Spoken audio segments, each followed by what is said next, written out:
ये दुनिया की मोहब्बत है। देखो, जब एक दौर में 125 का दौर था ना, मैं बात कर रहा हूं 90s की, उस वक्त जिस नौजवान के पास होंडा 125 थी ना 0 मीटर, वो समझता था कि अगला वजीर आजम मैं ही हूँगा।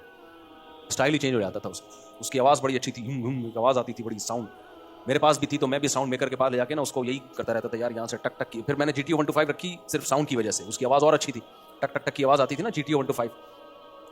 जनाजे की कीमत पे बेची है फिर मैंने तो, क्योंकि महल्ले वालों ने उसको चला चला के बेड़ा गर्क कर दिया। जब मैं आया ना इधर इमाम लगा 2006 में, मेरे पास इनको पता है GTO 125 थी। महल्ले वाले मुफ्ती साहब मुझे ज़रा दूध लेने जाना है, ले जा भाई। फिर कोई दोस्त आया, मुझे वहाँ डिस्को मोड़ तक जाना है। उसके बाद उसकी जो हालत हुई है, तो मैंने कहा इससे पहले कि इसको मैं कब्र में दफन करूँ, जनाजे के रेट पे बेच दो। ये जनाजे भी बिकते हैं, पता है आपको, उसमें फिर डॉक्टर लोग गुर्दे फेफड़े निकाल लेते हैं। तो जनाजे के रेट पे क्या करो, इसको बेच दो। तो जनाजे के रेट पे बेची है मैंने। इसलिए ये भी गैर अखलाकी हरकत है यार। रक्शे चल रहे हैं, टैक्सियां चल रही हैं, आप अपनी गाड़ी इस्तेमाल करो। आपके पास बाइक नहीं है तो आप पैदल चले जाओ, पैदल नहीं जा सकते WR में चले जाओ। दूसरों की चीजें इस्तेमाल करना, कोई इमरजेंसी हो, मर रहा हो तो एक अलग बात है। हमने तो कभी ये काम नहीं किया। जब हमारे पास ना एक बाइक मैंने बेच दी थी, गाड़ी भी नहीं थी, तो पैदल हो गया था मैं। तो मुझे नहीं याद पड़ता कि मैंने आपसे कभी ली गाड़ी। हालांकि इनसे इतनी अच्छी दोस्ती हमारी, 20 साल से इनसे हमारा सलाम दुआ, लेकिन कभी मैंने ना इनसे गाड़ी मांगी कि मुझे वहां जाना है, बच्चों को लेके गाड़ी दे दो। भाई गाड़ी अगले ने अपने लिए खरीदी है, दूसरों के लिए नहीं खरीदी। आपके पास पैसा है तो ले लो, नहीं है तो जैसे नहीं पैसे वाले जिंदगी गुजारते वैसे गुजारो। ये है हवस, इसको कहते हैं दुनिया की मोहब्बत। गाड़ी खरीदना दुनिया की मोहब्बत नहीं है। गाड़ी जेब में ना हो, दूसरों की गाड़ियों पर नजर रखना, ये क्या है? ये है वो मोहब्बत जो एतदाल से बड़ी हुई है। मकान रखना दुनिया की मोहब्बत नहीं है। बहुत से नेक लोगों के जाती मकान होते हैं, मकान ना हो और टेंशन लेना शुरू कर दो, डिप्रेशन में जाओ। ये क्या है? दुनिया की मोहब्बत। पता है आपको मेरा जनाजा उठने वाला है, थोड़े दिनों में मरने वाला हूं, दीवारों ईंटों से दिल ना बहलाओ। सुलेमान अलैहिस्सलाम के इतने बड़े बड़े महल्लात थे, दिल नहीं अटका हुआ था, मौत के लिए हर वक्त तैयार। और आखिरत और दुनिया का टकराव होता तो दुनिया को लात मार देते कि भाई जाना तो अल्लाह के पास है, इस दुनिया से इतना दिल लगाओ जितना यहां रहना है। समझते कि नहीं समझते? हमारे शेख हजरत मुफ्ती रशीद अहमद साहब रहमहुल्लाह की लाइफ बड़ी लग्जरी थी। गाड़ी ऐसी खानदानी, 20 दफा बयान में बता चुका हूं। हजरत जमींदार भी थे, बहुत आखिरी उम्र में बहुत पैसा आया जब विरासत वगैरह मिली।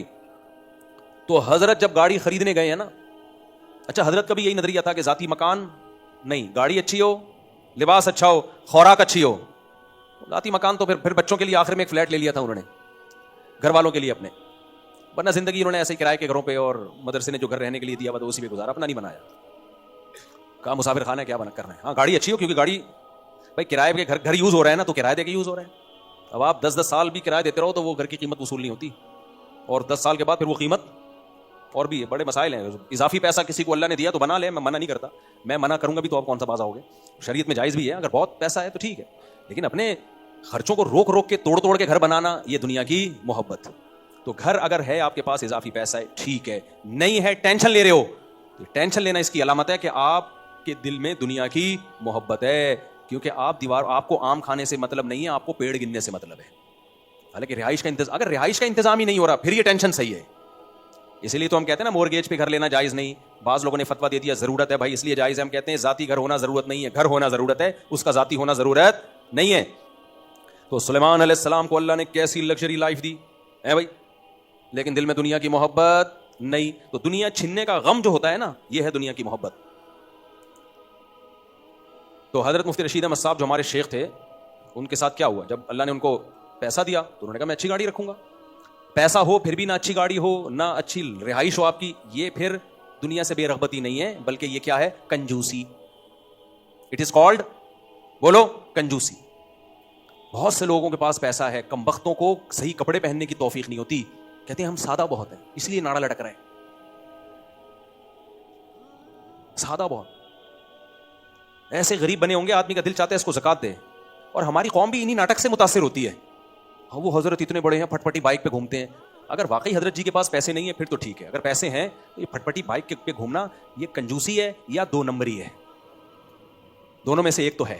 कंजूसी तो वाज़े है, 2 नंबर इसलिए कि फिर लोगों को ये शो करना कि मैं या तो बहुत बड़ा बुजुर्ग हूँ, या मेरे पास पैसे ही नहीं है, या मुझे जो चंदा मिलता है मैं बिल्कुल खुद इस्तेमाल नहीं करता। पास ट्रस्ट में भी ऐसा होता है कि वो ऐसे वो बने होंगे ऐसे सादे, जैसे लगता है कि बेचारे को कभी खाने को रोटी नहीं मिली, ताकि लोग समझें सिर्फ गरीबों का ख्याल है, अपना तो बेचारे को ख्याल है ही नहीं। वो नाटक है मेरे भाई, तू पहन ले यार, अच्छे कपड़े पहन ले, हम तुझे लाके दे देते हैं। इन कमबख्तों को दो फिर भी नहीं पहनते यार। अगर मेरे पास फटे हुए कपड़े हो, कपड़े खरीदने के पैसे नहीं है, कोई मुरीद हदिये में लाके दे दे, मुफ्ती साहब जब भी आओ फटे हुए कपड़े पहने हुए होते हैं, ये मेरी तरफ से कुर्ता शलवार गिफ्ट, फिर भी मैं अगर मैं नहीं पहन रहा, इसका मतलब गड़बड़ है कि नहीं है? इसका मतलब गेटअप को कैश कराया जा रहा है। समझते हो क्या नहीं समझते? तो नॉर्मल लाइफ गुजारा करो, अल्लाह ने पैसा दिया है तो पैसे वाले नजर आओ, नहीं दिया गुर्बत को एंजॉय करो। और ये हमारे नबी की हदीस है। ये टॉपिक बहुत दफा हो चुका है लेकिन बहुत अहम टॉपिक है, इसलिए बार बार बयान करना पड़ता है।